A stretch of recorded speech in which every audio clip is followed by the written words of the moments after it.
Chaitan could hear something outside his yahakan. He and his brother were sleeping alone that night, and as exciting as it was to have the small shack to themselves, it also came with its concerns.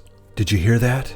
Chaitan whispered to his brother, as he could hear something foraging outside the house, just beyond the thin layer walls made from natural materials, bark and marsh reeds. The small house had no door, only an opening, beyond of which they could only faintly see the tree line about 20 yards out or so, the dim moonlight shining down, making it just visible to the young boy's eyes. And then the sounds the animal outside made turned a concerning moment into a horrific one. It was like a dog bark, almost, a muffled one, only very deep, like a huff, as if the creature knew it stumbled upon something of interest. The two boys looked to one another, and both whispered at the same time, "Matto," which means bear. Their eyes widened as they could hear the creature circling around over to the entry of the yahakan, and then,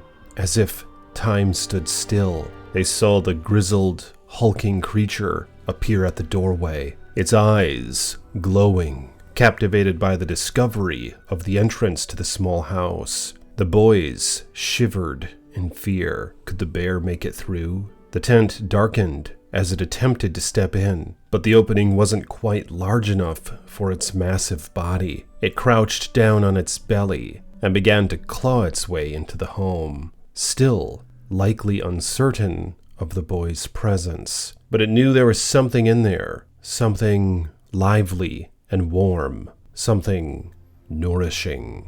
What's up, guys? Iceman here. So this story is about the legend of Old Clubfoot. That was an actual bear who caused all sorts of devastation and death. This all took place in the late 1800s, and my searches throughout the internet found some hideous tales. But before I get into it, I'd like to thank you guys for all your support on this channel. And if you will, like this video, subscribe to the page, and hit the bell so you're notified next time I post a video. So before I bore you with all this crap, let's get into this chilling tale. Chaitan had a cousin who was mauled to death by a grizzly bear. The teenage boys would often venture into the great wilderness of Washington state in those days, carving out spears and playing games of Risk with the giant beasts. They would seek out the natural wonders, and one boy would approach it, whispering calmly to it, as it would often respond by standing still and gazing at the boy, confused by the scene. Another boy would sneak behind it and see how close he could get without the bear noticing him. Chaitan's cousin took on this role,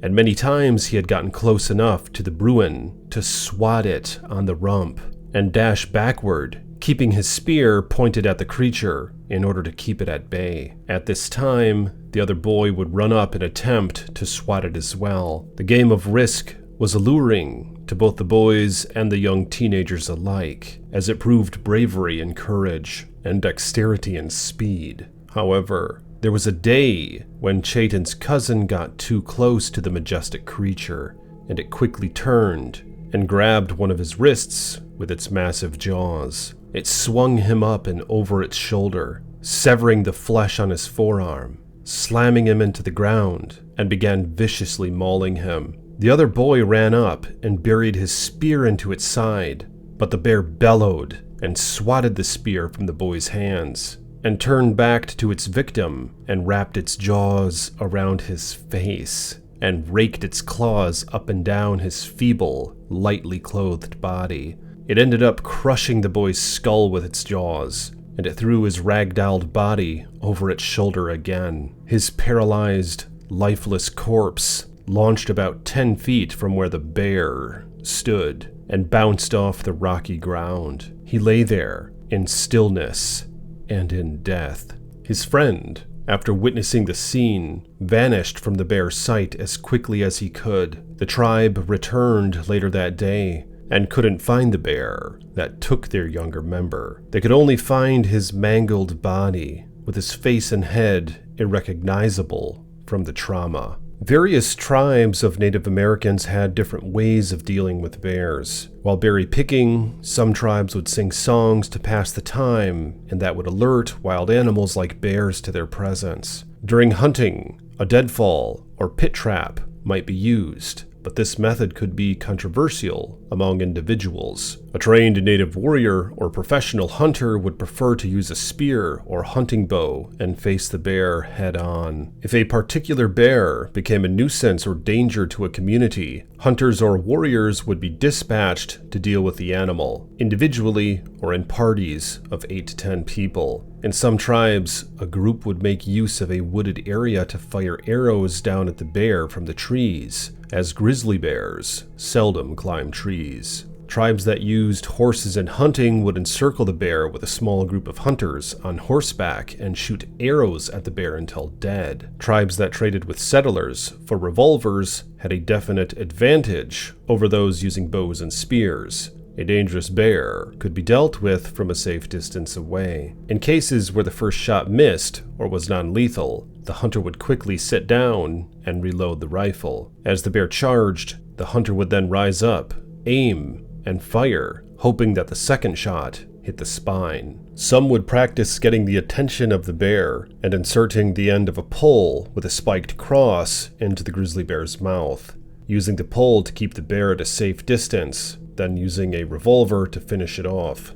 Chaitin knew his fate was nigh. He vividly remembered the horrific story of his cousin's demise, and ever since, he and his young friends revered the bears, grizzlies and black bears alike. The bear made its way into the small hut, crawling on its belly, and then sideways to get in, shifting its weight about, trying to get through the small crevice. The boys could see the walls separate as it squeezed its massive body through, and it heaved and huffed as it did, filling the hut with its rancid breath as it breathed heavily. The smell of rotting fish and meat filled the area and engulfed the boys' lungs. They had no choice but to try and scare the creature off.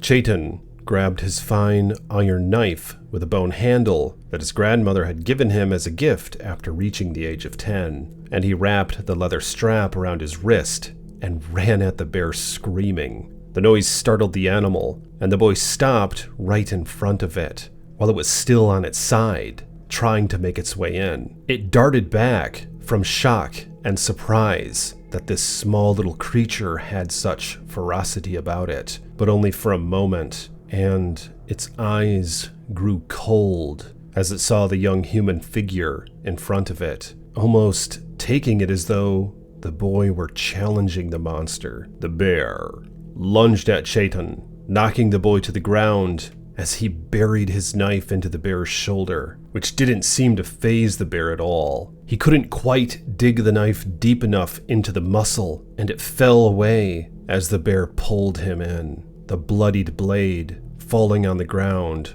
right next to the young boy's face. It then sank its teeth into the boy's thigh, crushing bone along with it, and began dragging him back to the entry. His brother, frozen in fear, was shocked by how quickly the bear was able to move through the small house and grab its prey. But just as fast as it grabbed him, it turned and ran through the small opening, nearly taking the house down with it as it burst through the lightly wooded structure, leaving a trail of dead grass and bark behind it, all of which were elements used to build the house. It held the boy high in its mouth, as if it just caught itself a nice little fawn, but knew that it had to escape with it. Chaitin flailed and cried as the bear ran off with him, and how easily it was able to run with the 90-pound boy in his mouth, as if it were carrying nothing at all, its head high as it galloped back toward the thicket, and just like that,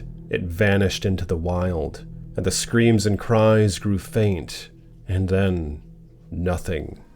Jeez, what do you guys think about this bear? This one was said to be Clubfoot, that monstrous 1,600-pound grizzly The one that got its paw stuck in a trap one time but escaped it, so it actually missed, I think, a couple toes from the incident. And then it just decided to eat humans or something, because without its paw being fully functional, it just wasn't optimal for foraging anymore. Maybe that's what inspired the creature, but I just don't know. But there seems to be a lot of lore and legend about this monster of a bear, and I would love to fill you guys in with more videos regarding it. So let me know in the comments if you'd be curious in hearing them on this channel. And I wanted to say thank you for all your support as this channel has been growing. And if you guys want to support me further, you can become a channel member or a patron. I'll leave those linked in the description below. My channel members and patrons really inspire me to keep making videos, so blessings to my channel members and patrons. And I'll talk to you guys soon with more chilling tales from the Iceman.